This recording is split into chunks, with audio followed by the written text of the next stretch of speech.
नमस्कार. घरगुती भोजन या चॅनलमध्ये तुम्हा सर्वांचं अगदी मनापासून स्वागत आहे. तर आज आपण बीटपासून अतिशय भन्नाट आणि पौष्टिक अशी रेसिपी बनवणार आहोत, जी की अगदी 10 मिनिटांमध्ये तयार होते. चला मग आपण जरासुद्धा वेळ न घालवता लगेचच आजच्या रेसिपीला सुरुवात करूया. त्या अगोदर तुम्ही जर आपल्या चॅनलवर नवीन आला असेल तर चॅनलला लगेचच सबस्क्राईब करा. व्हिडिओ कुठेही स्किप न करता अगदी शेवटपर्यंत पहा. चला आपण आजच्या रेसिपीला सुरुवात करूया. सर्वप्रथम इथे आपल्याला एक बीट घ्यायचा आहे. पहा, मध्यम आकाराचं इथे मी बीट घेतलेला आहे. आता आपल्याला हे बीट सोलून घ्यायचं आहे, म्हणजेच याची साल काढून घ्यायची आहे.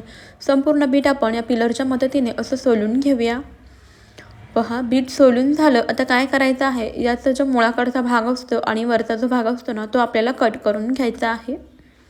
या पद्धतीने कट करून घेतलं. आता बीटना आपल्याला छोट्या छोट्या आकारामध्ये कट करून घ्यायचं आहे. याचे लहान लहान तुकडे करून घ्यायचे, म्हणजेच हे बीट आपण मिक्सरला बारीक करणार आहोत, त्यासाठी असे बारीक तुकडे करून घ्यायचे आहेत. तुम्हाला तर माहीतच आहे की बीटामध्ये भरपूर प्रमाणामध्ये आयर्न असतं, जे की रक्तवाढीसाठी मदत करतं. त्याचसोबत यामध्ये आणखीन काही पोषक तत्वे असतात, जसे की यामध्ये भरपूर फायबरसुद्धा असतं. आता काय करायचं, कट करून घेतलेलं बीट आपल्याला मिक्सरच्या भांड्यामध्ये घालायचे आणि यामध्ये 1 वाटी बारीक रवा घालूया. तुम्ही या ठिकाणी जाड रवा वापरला तरीसुद्धा चालेल. संपूर्ण रवा आपण यामध्ये घालूयात. आता यामध्ये आपल्याला 2 चमचे फ्रेश दही घालायचं आहे. दही घालायचं आणि त्यानंतर ज्या वाटीने आपण रवा मोजून घेतला होता ना, त्याच वाटीने मोजून आपल्याला यामध्ये अर्धी वाटी पाणी घालायचं आहे. पाणी घालायचे आणि त्यानंतर याला झाकण लावून घेऊया आणि मिक्सरला बारीक असं वाटून घ्यायचं आहे. पहा, या स्वरूपाचं आपण इथं हे मिश्रण बनवून घेतलेलं आहे. आता लगेचच हे तयार झालेलं मिश्रण एका बाउलमध्ये काढून घेऊया. पाहू शकता, या मिश्रणाची कन्सिस्टन्सी आहे ती या स्वरूपाची आहे. यापेक्षा जास्त मिश्रण घट्ट ठेवू नका किंवा जास्त पातळही ठेवू नका.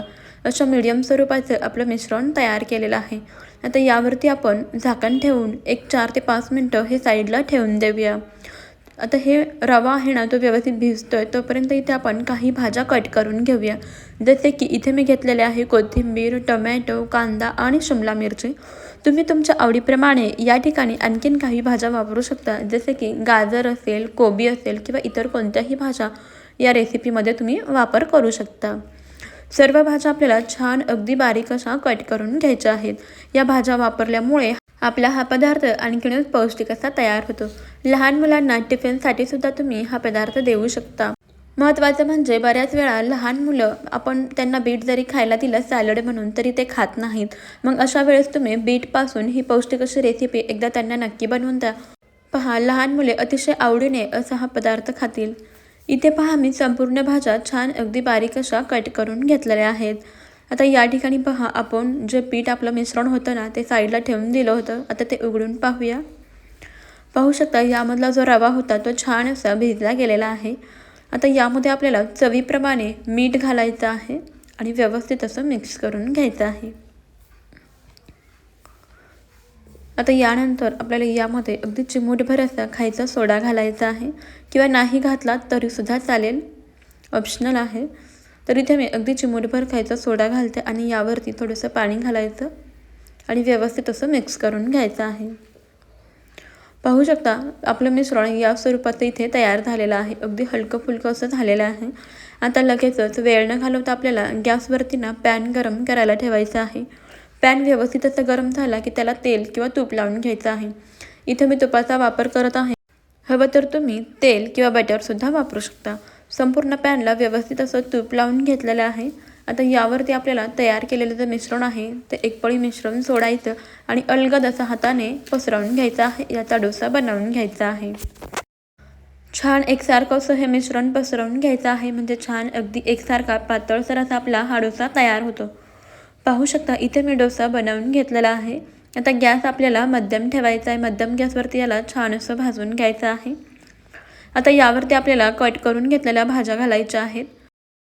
पहा, इथे डोशावरती छान अशी जाळीसुद्धा पडलेली आहे. आता कट करून घेतलेल्या सर्व भाज्या आपल्याला यावरती घालायच्या आहेत. बघा, यामध्ये भाज्या घातल्यामुळे आपला डोसा खूप छान अगदी पौष्टिक असा होतो. आता यावरती आपल्याला थोडंसं लाल तिखट भुरभुरून घ्यायचं आहे. जर तुम्हाला असा मसाला डोसा बनवायचा असेल तर थोडंसं लाल तिखट भुरभुरून घाला. लहान मुले खात असतील तर टाकू शकता, नाही खात तर ऑप्शनल आहे, नाही टाकलं तरी पण चालेल. आता यावरती थोडंसं तूप लावून घ्यायचं आहे आणि या भाज्यांना यावरती अलगद अशा प्रेस करून घ्यायच्या, म्हणजे याला व्यवस्थित अशा चिटकून बसतात. आता मध्यम गॅसवरती आपण याला छान असं भाजून घेऊया.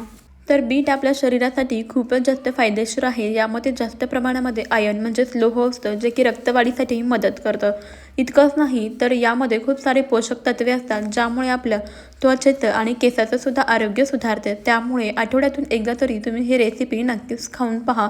आणि थंडीमध्ये भरपूर असे बीट मार्केटमध्ये येतात आणि स्वस्तसुद्धा असतात. त्यामुळे थंडीमध्ये एकदा तरी ही रेसिपी नक्की बनवून पहा. आता आपण हा डोसा पलटवून घेऊया. पाहू शकता खालच्या बाजूने डोसा अगदी मस्त असा भाजला गेलेला आहे. आता जी आपण भाज्या घातलेली बाजू होती ना, ते सुद्धा आपण भाजून घेऊ शकता. छान मध्यम गॅसवरती आपल्याला डोसा भाजून घ्यायचा आहे. बघू शकता मस्त असा आपण हा भाज्या घालून मसाला डोसा, बीटचा मसाला डोसा बनवून घेतलेला आहे. तर तुम्ही असे मसाले डोसे बनवू शकता किंवा मग प्लेन डोसेसुद्धा बनवू शकता. ते सुद्धा चवीला खूप भन्नाट लागतात. आता इथे मी तुम्हाला दुसरा एक प्लेन डोसा बनवून दाखवते. पुन्हा एकदा पॅनला तूप लावून घ्यायचं आहे. यावरती बॅटर घालायचं आणि अलगद असं पळीने पसरवून याचा डोसा बनवून घ्यायचा आहे. पहा, जितका हा डोसा कलरफुल दिसतो आहे ना, तितकाच चवीला सुद्धा खूप भन्नाट लागतो. मस्त असा आपण पातळसर प्लेन डोसा बनवून घेतलेला आहे. पाहू शकता डोसावरती मस्त अशी जाळीसुद्धा पडलेली आहे. आता वरच्या बाजूने आपण तूप लावून घेऊया आणि 1-2 मिनिटानंतर याला पलटवून घेऊया. पहा, जरासुद्धा अजिबात हा डोसा पॅनला चिटकत नाही, अगदी सहजच निघतो. हे प्लेन डोसेसुद्धा खायला खूप भारी लागतात. तुम्ही भाज्या घालून मसाला डोसा बनवू शकता किंवा प्लेन डोसा बनवू शकता. जसं लहान मुलांना आवडेल तसा बनवू शकता. पहा, हा दुसरा डोसासुद्धा आपण दोन्ही बाजूने अगदी व्यवस्थित असा भाजून घेतलेला आहे. तुम्हीसुद्धा असे डोसे नक्कीच बनवून पहा. तुम्हाला आजची ही रेसिपी कशी वाटली ते मला कमेंटमध्ये नक्कीच कळवा. जरासुद्धा आवडली असेल तर आताच एक लाईक करा आणि जाता जाता आपल्या घरगुती भोजन या अस्सल मराठमोळा चॅनलला नक्की सबस्क्राईब करा आणि त्यापुढील बेल आयकॉनसुद्धा प्रेस करा. म्हणजेच आपल्या येणाऱ्या नवनवीन भन्नाट आणि युनिक अशा रेसिपीचे अपडेट सर्वप्रथम तुम्हाला मिळतील. पहा, अगदी मस्त कलरफुल असे हे डोसे दिसायला दिसतात. किती सुंदर दिसतात. कलर तर पहा किती अप्रतिम दिसतोय. तर असे कलरफुल रेसिपीज तुम्ही तुमच्या लहान मुलांना बनवून द्या. पहा किती आवडीने ते खातील. टिफिनसाठी सुद्धा देऊ शकता. तर मंडळी, तुम्ही आपला हा व्हिडिओ कोणत्या शहरातून किंवा मग कोणत्या गावातून पाहिला आहे ते मला कमेंटमध्ये नक्कीच कळवा. म्हणजे मला सुद्धा समजेल की आपले व्हिडिओ कुठपर्यंत पोहोचतात. रेसिपी कशी वाटली ते सुद्धा सांगायला अजिबातच विसरू नका. चला मग भेटूया अशाच पुढच्या एका नवीन भन्नाट आणि युनिक अशा रेसिपीमध्ये. तोपर्यंत खात राहा, मस्त राहा आणि सर्वात महत्त्वाचं म्हणजे हेल्दी राहा. चला मग, बाय बाय.